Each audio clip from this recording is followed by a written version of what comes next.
ஒரு ஊரில் வந்து ஒரு ராஜா இருக்கார். அந்த ராஜாவுக்கு ஒரு பெட் கேட் இருக்கும், ஒரு பெர்ஷியன் கேட். வெள்ளை வெள்ளைன்னு ரொம்ப அழகாக புஸ் புஸ்ன்னு இருக்கும். அந்த ராஜாவுக்கு அந்த கேட்டுன்னா அவ்வளோ பிடிக்கும். அதை பற்றி புகழ்ந்து தள்ளிகிட்டே இருப்பார் அவரோட மந்திரிக்கிட்ட. என்னோட கேட் எவ்வளோ அழகு, என்னோட பூனை எவ்வளோ வந்து ரொம்ப க்யூட்டு, என் பூனை வந்து என்னை விட்டு போகாது, என் பூனைன்னா எனக்கு ரொம்ப பிடிக்கும், புகழ்ந்து தள்ளிகிட்டே இருப்பார்.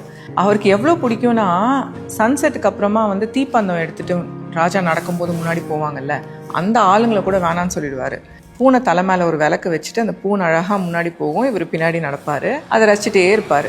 பூனை பார்த்தீங்களா, எனக்கு ஆளும் கூட தேவையில்லை, என்னோட பூனையே எனக்கு லைட் கொடுக்குது, அப்படி இப்படின்னு சொல்லிகிட்டே இருப்பார். அந்த மாதிரி ஒரு நாள் ஈவினிங் நடந்து போயிட்டு இருக்கும்போது, பூனை முன்னாடி போகுது விளக்கோட, இவங்க பின்னாடி நடந்துட்டு இருக்கும்போது லெஃப்டில் அந்த பூனைக்காக வச்சுருக்க பால் இருக்குது, அதை தாண்டி பூனை போகுது, அதை அழட்டிக்கவே இல்லை. கொஞ்சம் நேரம் கழித்து வந்து பக்கத்தில் ஒரு குட்டி டேங்க் இருக்குது, அதில் நிறைய மீன் இருக்குது. பூனை வந்து அதையும் கண்டுக்கல, நேராக நடந்து போயிட்டுருக்கு. பார்த்தீங்களா மந்திரி, என் பூனை எவ்வளோ லாயலு, பால் மீன் சாப்பாடு, மத்தியானத்துலேருந்து என் பூனை சாப்பிடல, சாப்பாடு பார்த்தும் கூட வந்து என்னோட பாதையை வந்து டிஸ்டர்ப் பண்ணக்கூடாதுன்னு போயிட்டுருக்கு, என் பூனை எதுக்குமே டெம்ட் ஆகாது, ரொம்ப லாயல் பூனை எந்துன்னு சொன்னோடனே மந்திரி சிரிச்சிடுறாரு. இவர் கோவம் வந்துடுது. ஏன் சிரிக்கிறீங்கன்னு கேட்டும்போது, இல்லை ராஜா, நீங்கள் இவ்வளோ நாள் சொன்னதெல்லாம் கரெக்டு, நான் ஒத்துக்கிறேன், ஆனால் வந்து பூனை லாயலு, அதுவும் பாலும் மீனும் சாப்பிடாததுனால லாயல் சொல்கிறீங்கல்ல, அது என்னால் ஒத்துக்க முடியாது அப்படிங்கிறார் மந்திரி.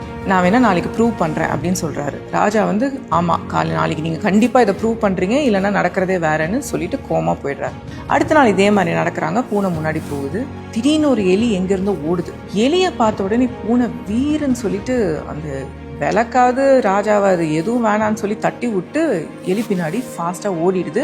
விளக்கு கீழே விழுந்து அந்த கர்ட்டன்லாம் எரிஞ்சு பெரிய கலையபுரம் ஆயிடுது. இதெல்லாம் செட்டில் ஆகிறதுக்கே பல மணி நேரம் ஆகுது, நிறைய நாசமாயிடுது அந்த அரண்மனையில். அப்போதான் அந்த மந்திரி சொல்கிறாரு, நம்ம அரண்மனை பூனை வந்து டெய்லியுமே பாலும் மீனும் பார்த்துட்டே இருக்குது, அதுக்கு அது டெம்ட் ஆகாது. ஆனால் எலி வந்து எங்கேயுமே கிடைக்காது அரண்மனையில். அதை பார்த்த உடனே வந்து பூனை தன்னோட நேச்சுரல் இன்ஸ்டிங்க்டை ஃபாலோ பண்ணுச்சு. அந்த பூனை மாதிரி தான் மனுஷங்களும். ஒரே விஷயத்துக்கு எல்லா மனுஷங்களும் டெம்ட் ஆக மாட்டாங்க, ஆனால் எந்த டெம்டேஷனுக்குமே வந்து சக்கம் ஆகாம நம்மளுக்காக நிற்கிற ஒருத்தவங்க தான் ஒரு ட்ரூ லாயல் ஃப்ரெண்டு. அந்த மாதிரி ஒரு லாயல் ஃப்ரெண்டை நீங்கள் வந்து கண்டுபிடிக்கிறதுங்கிறது ரொம்ப அபூர்வம்.